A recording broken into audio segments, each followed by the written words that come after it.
Mes chers compatriotes, demain, 4 avril 2024, nous célébrons le 64e anniversaire de l'indépendance de notre pays. À toutes et à tous, j'adresse mes plus chaleureuses félicitations. Je rends hommage à chacune et à chacun de vous pour votre attachement aux vertus cardinales de paix et de démocratie qui fondent notre vécu quotidien. Les changements significatifs que nous venons de vivre de façon paisible témoignent une fois de plus de la maturité de notre peuple, de la vitalité de notre démocratie et de la force de nos institutions. Nous devons tous être fiers de cette belle performance.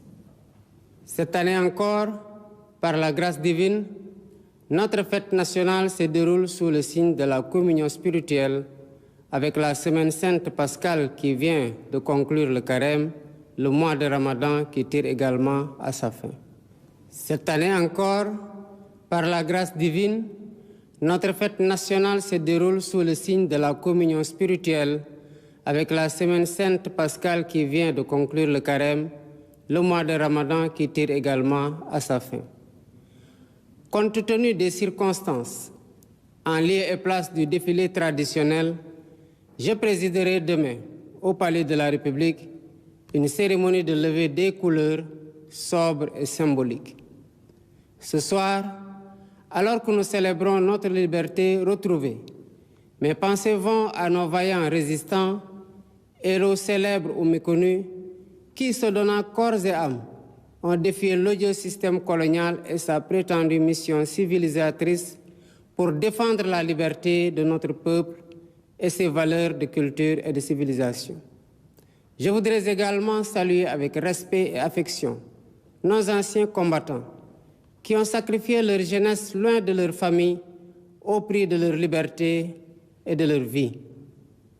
Je rends un vibrant hommage à mes prédécesseurs, les présidents Léopold Sédar Senghor, Abdou Diouf, Abdoulaye Wade et Macky Sall, qui, chacun, a apporté sa pierre à l'œuvre de construction nationale. C'est sur la base de ce legs que je veux poursuivre avec vous notre quête collective du Sénégal de nos rêves. Mes chers compatriotes, la fête nationale met à l'honneur nos forces de défense et de sécurité. À vous, officiers, sous-officiers et militaires du rang, qui avez choisi le métier risqué des armes, je réaffirme la reconnaissance de la nation. Je vous exprime ma fierté, mon soutien et mon entière confiance dans vos missions au service de la patrie, de la paix en Afrique et dans le monde. Je salue la mémoire de nos djambars tombés au champ d'honneur et souhaite prompt rétablissement aux blessés. L'État restera toujours solidaire de leurs familles avec soin et compassion. Le thème de cette édition, les forces armées au cœur de la cohésion nationale, nous interpelle par son actualité et sa pertinence. Il nous rappelle qu'au-delà du cérémonial, la fête nationale est surtout l'occasion d'une introspection individuelle et collective sur notre commun vouloir de vie commune. Nos forces de défense et de sécurité, sous le concept armée-nation, symbolisant la diversité et la cohésion de leurs composantes socioculturelles, nous offrent un bel exemple de ce que doit être le vivre ensemble sénégalais. En tant que chef suprême des armées et garant de l'unité nationale, je suis déterminé à préserver notre vivre ensemble, hérité de nos ancêtres, parce que nous aimons tous, qui ne commence pas par nous et ne finit pas avec nous. Dans cet esprit, mon rôle, et je l'assume pleinement, est de tendre la main à toutes et à tous pour rassembler, rassurer, apaiser et réconcilier afin de conforter la paix, la sécurité et la stabilité indispensables au développement. De l'Est à l'Ouest, du Nord au Sud, je souhaite que notre cher Sénégal reste uni et indivisible, en paix, en harmonie avec notre devise nationale, un peuple, un but, une foi. Nous le devons à nous-mêmes, nous le devons à nos enfants, nous le devons aux générations futures. C'est pourquoi notre vibrante jeunesse, cœur battant de la nation, restera au centre de mes préoccupations. Chers jeunes du Sénégal, je fais mien vos rêves, vos aspirations et vos ambitions légitimes de réussir pour être utile à vous-même, à vos familles, à vos communautés et à votre pays. L'éducation, la formation au métier, l'emploi, l'entrepreneuriat des jeunes et des femmes restent des défis majeurs à relever. J'en ferai une priorité élevée des politiques publiques en concertation avec le secteur privé.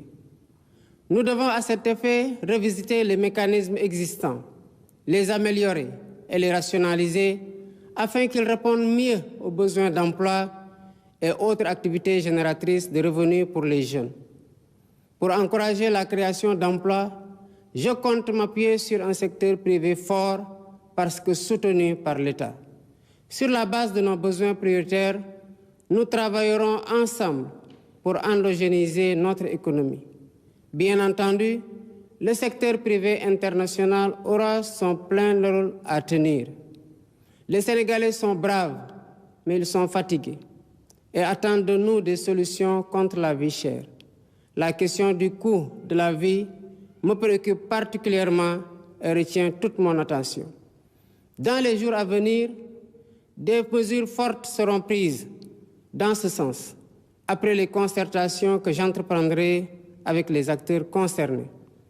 Mes chers compatriotes, de l'indépendance à nos jours, notre système politico-institutionnel et judiciaire a vécu bien des péripéties, les unes plus heureuses que les autres.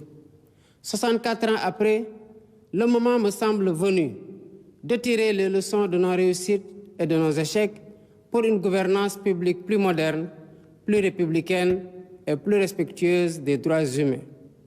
C'est pourquoi, après avoir démissionné de mon poste de secrétaire général de PASTEF Les Patriotes, pour ainsi me mettre au-dessus de la mêlée, je convoquerai de larges concertations avec la classe politique et la société civile sur la réforme du système électoral notamment, le remplacement de la Sénat par une commission électorale nationale indépendante avec un renforcement de ses moyens de fonctionnement et de ses prérogatives, la rationalisation du nombre de partis politiques ainsi que leur financement, l'inscription sur le fichier électoral concomitamment à la délivrance de la pièce nationale d'identité.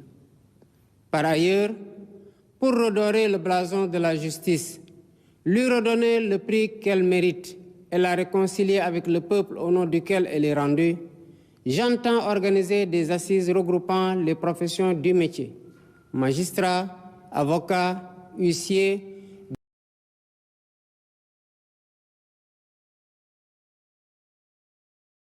pour identifier des pistes de solutions aux problèmes de la justice.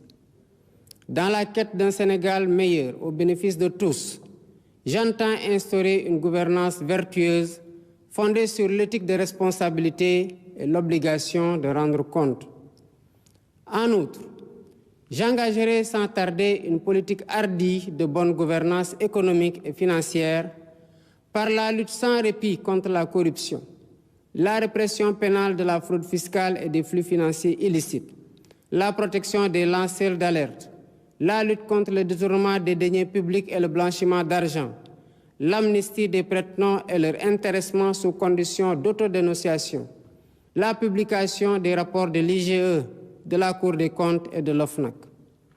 De même, l'exploitation de nos ressources naturelles qui, selon la Constitution, appartiennent au peuple, retiendra particulièrement l'attention de mon gouvernement. Ainsi, en plus de la mise en ligne déjà effective des contrats miniers, pétroliers et gaziers sur le site de l'ITIE Sénégal, je ferai procéder à la divulgation de la propriété effective des entreprises extractives conformément à la norme ITIE, à l'audit du secteur minier, gazier et pétrolier et à une protection plus soutenue du contenu local au bénéfice du secteur privé national. Au demeurant, je voudrais dire à tous nos partenaires privés qu'ils sont les bienvenus au Sénégal. Conformément aux lois et règlements en vigueur, les droits de l'investisseur seront toujours protégés, de même que les intérêts de l'État et des populations. À nos pays amis et partenaires, je voudrais assurer que le Sénégal reste un pays ouvert et accueillant pour tous. Nous veillerons sans cesse à maintenir et raffermir les relations de bon voisinage et de solidarité agissantes au sein de nos organisations communautaires, notamment la CEDEAO et l'UEMOA. Héritier de l'idéal panafricaniste de Cheikh Anta Diop et de Léopold Sédar Senghor, un des pères fondateurs de l'Organisation de l'Unité africaine, nous demeurons fermement engagés dans la construction de l'intégration africaine et la réalisation des objectifs de la zone de libre-échange continentale africaine. Nos partenaires étrangers de tous horizons sont d'égale dignité pour nous. À tous, nous devons respect et considération. Et de tous, nous demandons respect et considération. Nous resterons engagés pour une gouvernance mondiale plus juste et plus inclusive, dans le respect de l'égale dignité des valeurs, de culture et de civilisation. Mes chers compatriotes, la fête nationale, symbole de notre souveraineté, nous rappelle que nous sommes seuls face à notre destin et que personne ne fera à notre place ce que nous ne sommes pas disposés à faire pour nous-mêmes.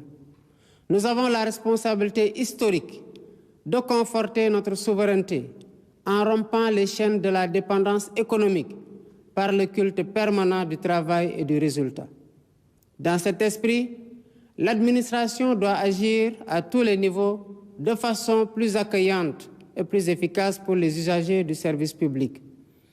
Nous devons bannir de nos pratiques les procédures et formalités indues qui altèrent l'efficacité de l'État. Dans cet objectif, j'entends investir massivement dans la digitalisation des services et des procédures administratives.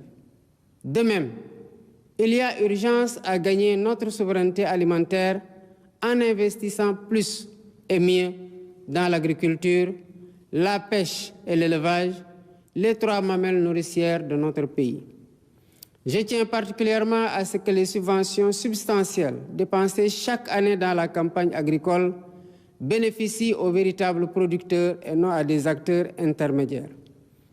En définitive, mes chers compatriotes, l'indépendance que nous célébrons demain est certes un événement festif, mais aussi et surtout un test de résilience et de grandeur pour la nation. Notre mérite et notre honneur, c'est de réussir l'épreuve en affichant une confiance résolue en nous-mêmes pour vaincre nos peurs et nos doutes, surmonter les obstacles devant nous et poursuivre ensemble notre marche solidaire vers notre destin commun, main dans la main, épaule contre épaule.